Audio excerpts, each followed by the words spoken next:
Die Themen im heutigen Zocker-Lounge Wochenrückblick sind Age of Empires 2 durch DLC zurück in die Antike, auch Tomb Raider 4-6 erhalten einen Remaster, Red Dead Redemption nach 14 Jahren endlich für den PC, GOG macht sich über Steam lustig und die Embracer Group steht vor der Zerschlagung.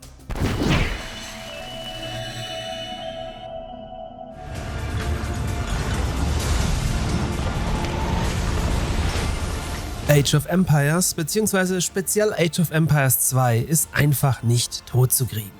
So hat Microsoft folgerichtig in den letzten Jahren alle Teile in Form einer Definitive Edition neu aufgelegt, Age of Empires 4 hinterhergeschoben und jetzt sogar das Spin-off Age of Mythology aufwendig restauriert.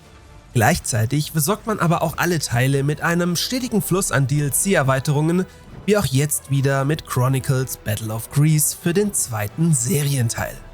Obwohl Age of Empires 2 eigentlich im Mittelalter spielt, entführt euch dieser DLC nun zurück in die Antike. Hier spielt ihr dann mit 3 neuen Zivilisationen, also den Achämeniden, den Athenern und den Spartanern, in einer auf 21 Missionen ausgelegten langen Kampagne, welche für den zweiten Teil untypisch mit animierten Zwischensequenzen ergänzt wurde. Neben der Kampagne bietet der DLC 55 neue Landeinheiten, 19 neue Marineeinheiten und ganze 85 neue Gebäude, auch wenn es sich hier streng genommen wahrscheinlich nur um neue Grafikmodelle handelt. Neu ist auch ein stark überarbeiteter Seekampf, in welchem ihr daher auf 6 militärische Schiffstypen inklusive Ram- und Katapultschiffe zurückgreifen dürft. Das Beiwort Chronicles steht hier für eine ganze Reihe kommender DLC, die sich dann ebenfalls auf die Antike konzentrieren sollen und in den nächsten Monaten nach und nach weiter an der Content-Spirale drehen.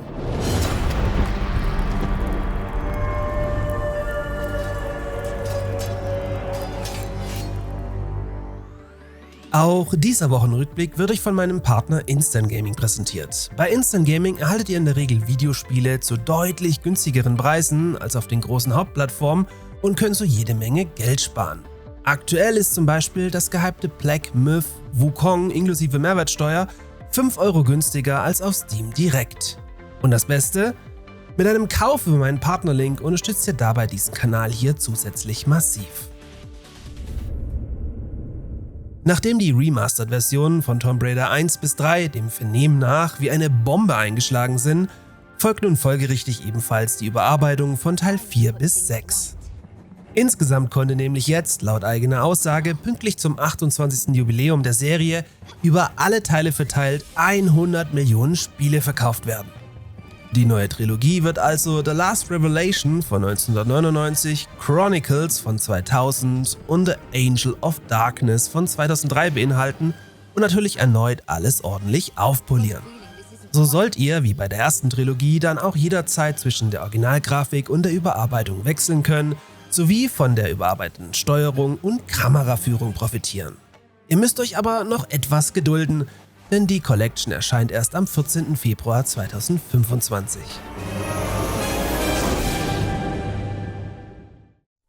Nachdem bereits im letzten Jahr Red Dead Redemption überarbeitet für die Switch und andere Konsolen neu aufgelegt wurde, folgt nun tatsächlich 14 Jahre nach dem ersten Release der Port von Teil 1 auf dem PC. Das kultige Cowboy-Spiel um Protagonist John Marston erscheint somit finally mit dem Zombie-Add-on Undead Nightmare am 29. Oktober 2024 via Steam und dem Epic Game Store.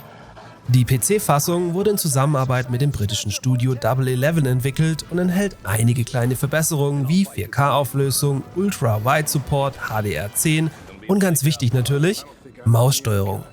Zudem wurde die maximale Bitrate auf 144 Hz hochgeschraubt und DLSS 3.7 bzw. FSR 3.0 wird auch unterstützt. Grafisch wurden außerdem die Schatten überarbeitet und die Weitsicht deutlich nach oben geschraubt. Einen Preis gibt es allerdings noch nicht.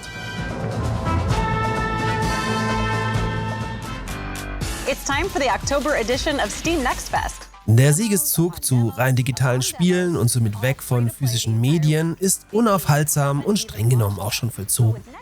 Was vielen aber nach wie vor nicht klar ist, dass man in den meisten Fällen hier nur noch eine Lizenz für ein Videospiel verkauft bekommt, welche zum Beispiel mit der Abschaltung der Plattform wieder verfallen kann. So hat jetzt ein Gericht in Kalifornien Steam dazu gezwungen, diesen Sachverhalt deutlicher transparenter darzustellen. Gesagt, getan, erhaltet ihr nämlich ab sofort den Hinweis, dass der Kauf eines digitalen Produkts über Steam nur eine Lizenz gewährt. Ihr das Videospiel also nicht besitzt, beziehungsweise nur solange es Steam gibt. Eigentlich logisch, aber egal. Auf diesen Zug ist jetzt aber, sichtlich amüsiert, GOG aufgesprungen, die den neuen Steam-Zusatz kurzerhand umgebaut haben. Denn hier verweist man nun darauf, dass man mit dem Erwerb eines Spiels zusätzlich einen kostenlosen Offline-Installer erhält, den dann niemand mehr wegnehmen kann. Ist natürlich auch hier nur Marketing, da auch der Offline-Installer das Spiel aus dem Internet laden muss und somit gar nicht so offline ist. Sollte also irgendwann mal GOG abgeschaltet werden, verliert ihr relativ sicher ebenfalls eure gekauften Spiele. Ein prominentes Beispiel hierzu gibt es ja, denn erst vor kurzem hat Ubisoft ihr The Crew offline genommen und dabei auch gleich aus den Bibliotheken aller Spieler entfernt.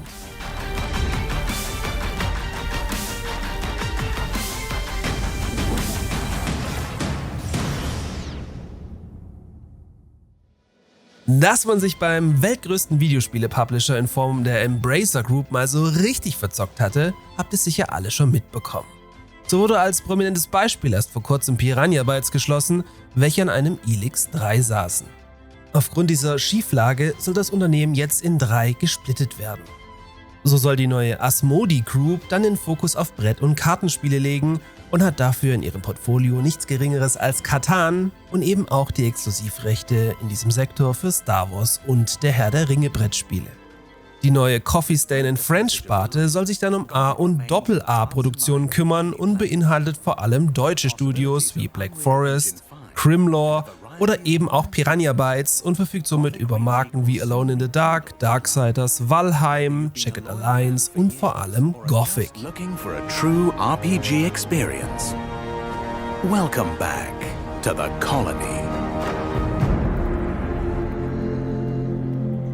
Der dritte im Bunde wird Middle-earth Enterprises & Friends für Blockbuster-Titel und übernimmt somit die ganz großen Franchises von Crystal Dynamics, Dark Horse, den Warhorse Studios und Co. Also Spiele wie Tomb Raider, Metro, Kingdom Come Deliverance und vor allem, wie der Name schon sagt, der Herr der Ringe. Wie Gameswirtschaft.de berichtet, könne nun Amazon daran interessiert sein, welche bereits die Filmrechte an der Herr der Ringe besitzen und das Ganze ja bekanntlich aktuell mit ihrer Ringe der Macht-Serie versauen, Middle-earth Enterprises & Friends komplett zu schlucken, um sich auch hier mehr Kontrolle über das Der Herr der Ringe-Franchise zu verschaffen. Als netten Nebeneffekt hätten sie dann noch massiv viele neue IPs für ihre bisher sang- und klanglos gescheiterte eigene Spielesparte. In diesem Sinne, checkt unbedingt mal meinen Partner Instant Gaming aus, spart ihr viel Geld und unterstützt gleichzeitig diesen Kanal, kommt gut in die neue Woche und bis zum nächsten Mal.